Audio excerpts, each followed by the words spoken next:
Savez-vous pourquoi on dit art plastique? Eh bien, c'est ce mot qui est essentiel, le plastique, parce que c'est un matériau auquel on peut donner une forme, comme par exemple à l'argile. Donc on range dans cette catégorie tous les arts qui peuvent donner forme à une pensée, à une idée, en la rendant palpable, en la rendant visible, avec un matériau. C'est parti pour le salon d'automne des arts plastiques saboliens. Allez, on y va. Je viens de vous le dire, donc nous sommes au Salon d'automne des arts plastiques saboliens et je viens de retrouver Michel Colsec. Michel Colsec qui est peintre et aquarelliste. Bonjour Michel, ça va bien? Bonjour Amanda, oui ça va bien, je suis toujours de ce monde et toujours aquarelliste et donc je présente ici des choses un petit peu nouvelles par rapport à ce qu'on connaît du passé. Ah, intéressant. Bien sûr que c'est intéressant. Alors sinon je vais parler un petit peu du salon tel qu'il est ici. C'est le 36e salon des arts plastiques saboliens pour la saison hivernale, donc qui se termine dimanche prochain, dimanche 8 décembre, qui correspond en même temps à la date anniversaire de naissance de Camille Claudel. Je dis cela parce que notre invitée d'honneur, Anne Boisaubert, qui vient d'Orléans, a consacré ses dernières œuvres à Camille Claudel, tout simplement parce qu'elle a admiré ses œuvres depuis longtemps, depuis toujours pour ainsi dire, et qu'elle est allée se plonger aussi un petit peu dans les terres de son enfance, dans l'Aisne, et puis sur les terres de son papa à La Bresse, donc dans les Vosges. Je crois savoir d'ailleurs que sur une des œuvres qui représente Camille Claudel adulte, dans la robe, dans les plis de la robe, on voit Camille Claudel enfant avec son frère, puisque c'est son terrain de jeu préféré, et elle a ramassé la terre, justement, Anne Boisaubert, la terre rouge qu'on trouve à cet endroit, pour la mettre dans son œuvre. Alors c'est tout à fait vrai, et ces plis de la robe à l'arrière du corps de Camille Claudel reprennent plus ou moins la forme de la Hauteur du Diable, en fait, qui est un petit coin de terre qui était le terrain de jeu de Camille Claudel, et donc où on la voit effectivement en train de malaxer la terre avec son frère à côté qui la regarde. Et à côté de Camille Claudel, donc on a un portrait du papa qui a Louis Prosper, donc lui qui est né dans les Vosges et qui a toujours soutenu financièrement, moralement sa fille. Et puis un hommage aussi évidemment, un buste à Camille Claudel pour tout simplement lui rendre hommage. C'est toujours quelque chose d'absent qui me manque, enfin quelque chose comme ça. Voilà. Donc ce 160e anniversaire de sa naissance. Alors qu'est-ce qu'on a d'autre de beau, puisqu'il y a pléthore d'artistes ici qui sont représentés aujourd'hui. Il y a tous les arts, il y a la photo, il y a la peinture. Il y a également, je crois, la céramique. Alors nous avons la céramique photopeinture, comme vous l'avez dit.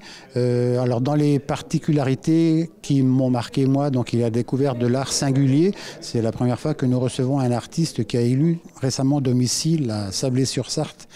Un artiste qui est adepte de l'art singulier, donc qui est un mouvement post-art brut, qui est né en 1971 sous l'impulsion d'Alain Bourbonnais, qui était architecte avec Dubuffet, qui ont créé ce mouvement qu'on a appelé d'abord hors les normes et puis ensuite art singulier. Et donc Jean-Michel nous présente ici des dessins à l'encre, en fait, alors ils sont plus compliqués que la simple apparence, c'est-à-dire qu'il y a beaucoup de personnages qui sont représentés à l'intérieur de ces dessins. Et puis Jean-Michel a fait chez lui à Malakoff, avant d'arriver à Sablé, une installation un peu dans le style Picassiette, c'est-à-dire avec il y a des personnages en fibre de verre, il y a une grotte aussi assez grande, et donc recouverte de céramique, enfin de tas de petites choses comme ça. Et c'est un monument qui n'est pas classé, mais qui est protégé, qui a failli être passé à la destruction, mais qui a sauvé quand même sa vie et sa peau. Et donc, c'est quelque chose qui est visible à Malakoff, alors sur rendez-vous, mais c'est une très belle pièce. Alors, à côté de cet art singulier, on a effectivement de la photo, de la peinture, et moi, ce que j'aime beaucoup dans les céramiques, enfin, pas dans les céramiques, dans les pierres, dans la sculpture, c'est la roche de Joël Desquermes.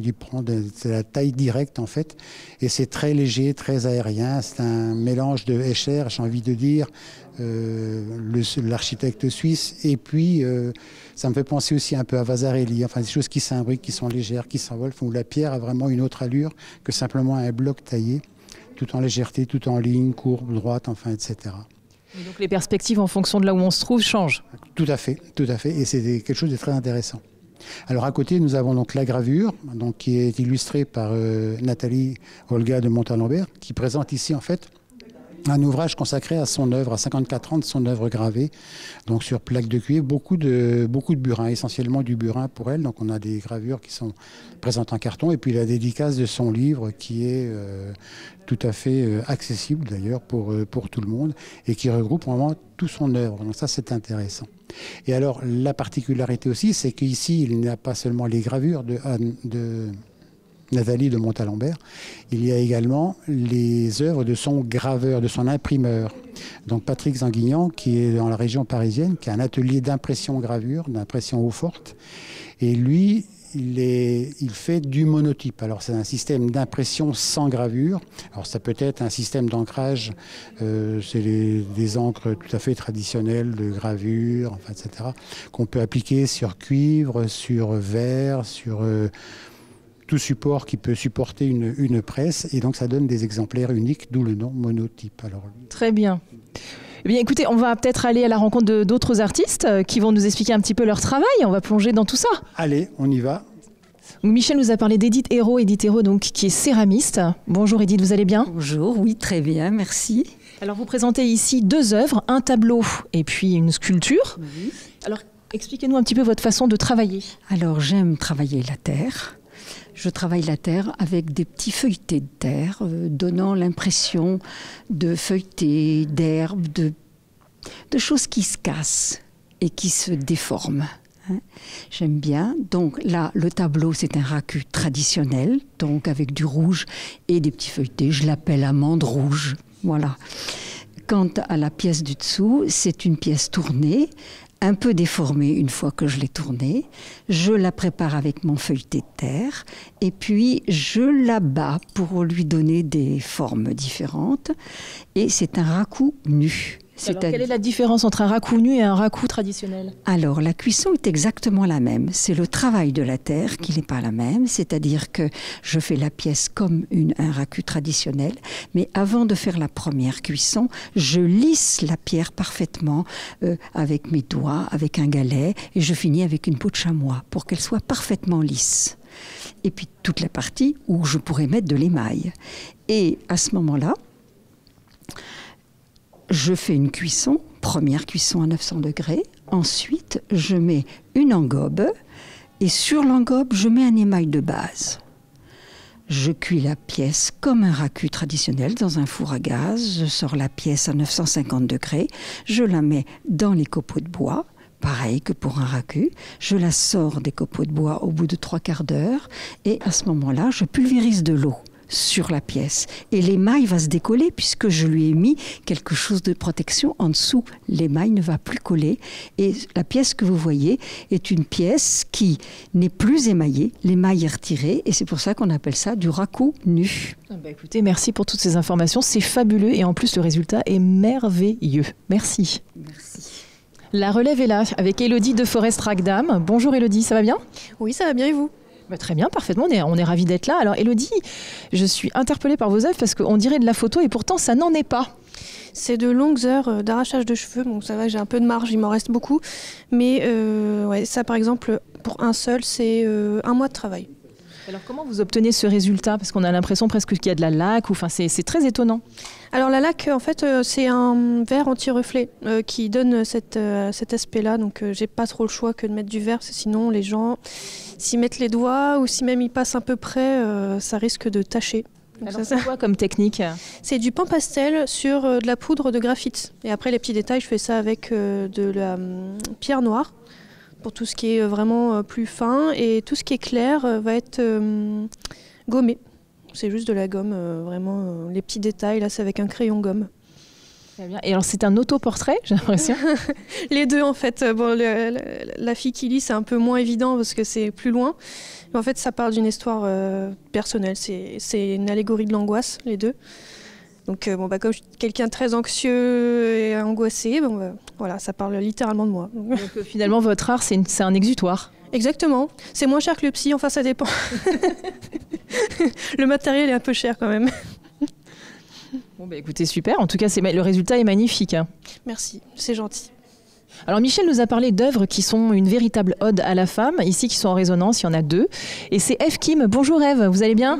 Oui, ça va. Alors expliquez-nous un petit peu, parlez-nous de vos tableaux. explique. C'est pas de abstrait, c'est pas de réalisme. C'est entre deux. Entre l'abstrait et le réalisme. C'est ça. Alors, pour moi, c'est plus important et pour moi ligne, c'est original ligne. Des lignes originales. Oui, tout le temps, désolé, tout le temps je cherche original ligne, mais pas facile pour moi. Ça voudrait peut-être pas génie, c'est comme ça. Donc vous cherchez des lignes originales en permanence et là du coup ce sont les décors de femmes, c'est ça? Oui, corps de là. 1, 2, 3, 4 femmes. 4 femmes. Vraiment, le visage aussi pas très joli, pas jolie femme. Mais tout le temps, tu essaies de pas jolie femme. Parce que jolie femme, tout le monde l'aime. Mais pas jolie femme, pour moi, avec pas jolie femme, tu essaies. Un peu faire jolie. Donc vous voulez en fait faire une ode à la femme, mais pas nécessairement aux femmes qui sont belles, mais à toutes les femmes. Toutes les femmes, c'est pas grave pour moi. Et donc c'est de la peinture à l'huile, vous travaillez comment au couteau? Non, c'est pas couteau, c'est de pinceau, normalement. Donc de la peinture à l'huile avec des pinceaux. C'est ça. Eh bien, merci Ève, merci beaucoup. Merci beaucoup. Alors Michel, avant de se dire au revoir, on est devant l'œuvre de Lydie Pradel qui fait écho au travail d'Ève Kim qu'on vient de voir, donc qui est une ode à la femme. Alors tout à fait, et c'est une représentation donc de la femme vue par 2 femmes différentes qui ne se connaissaient pas en fait et qui en tout état de cause n'ont pas travaillé ensemble et qui ont trouvé en se voyant, en se croisant, un thème commun à leurs œuvres. Voilà, donc c'est pour ça qu'on a fait ce parallèle entre Ève Kim et Lydie Pradel. Formidable. Alors ce salon, il dure jusqu'à dimanche prochain, donc il faut venir voir parce que c'est magnifique. Anne Boisaubert sera présente d'ailleurs, donc l'invitée d'honneur avec ses bronzes. Alors Anne Boisaubert sera présente samedi pour la projection d'un film qu'elle a réalisé sur la conception de la sculpture de son idée originale jusqu'à la sortie du bronze final et du travail de la patine. Alors le salon est ouvert de 14h30 à 18h tous les jours jusqu'à dimanche prochain, 8 décembre. Jour anniversaire de la naissance de Camille Claudel, 160 ans. Et ce jour-là, l'exposition se terminera à 17h. Écoutez, merci beaucoup Michel. Je vous garde avec moi parce que c'est la fin de l'émission. Donc, eh bien, voilà, c'est déjà fini. J'ai pas envie de vous quitter, mais c'est pas grave. On se retrouve la semaine prochaine pour de nouvelles aventures. En attendant, prenez bien soin de vous. Je vous embrasse. Merci.